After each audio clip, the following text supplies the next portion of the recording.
This is a part of our service that I always feel very humble to be able to do this part because it's going to honor now the people who we are honoring this year. And these awards are, it's the board of the National Pro-Life Religious Council in conjunction with the Board of Priests for Life um, come forward each year to decide who this year honorees are. And I'll tell you, this is a stellar group that I'm humbled to be able to present. Well, our first awardee is a gentleman. I've only known him for a few years, but he's the director of the Right to Life of East Texas and is the founder of Sanctuary Cities for the Unborn. It's an initiative that through this effort, at least 67 cities and 6 counties across the United States have passed enforceable ordinances outlawing abortion within their city limits. So think about that.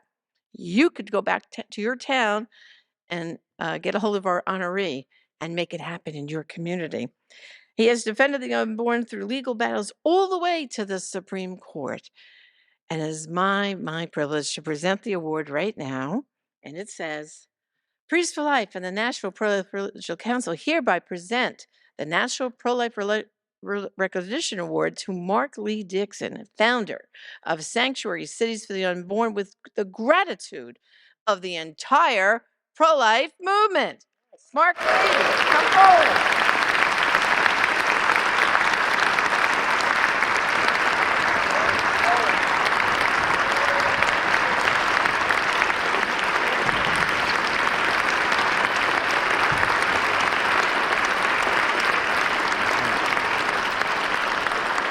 I'm going to let Mark Lee say a few words. But Mark Lee, how old are you?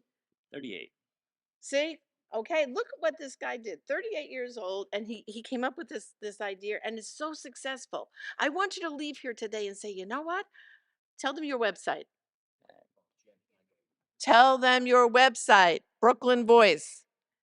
SanctuaryCitiesForTheUnborn.com. Okay, marching orders. When you leave here, get a hold of him. It could come to your community. So say a few words, please.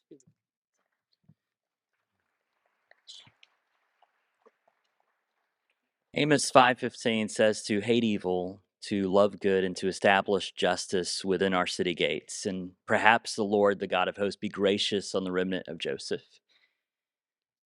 That's the word of God, and we're to obey it wholeheartedly. This current administration has committed to abortion access in every single zip code. And that is why we have got to stand up at every level of government: city, county, state, and national. There are some people out there that are okay with there being abortion states and non abortion states. Well, guys, at one point in our country, we had slave states and we had free states. And no one in their right mind today would say that was a good idea. The same goes for abortion. We need an abortion free America. We need to see abortion prohibited in all 50 states. And that is why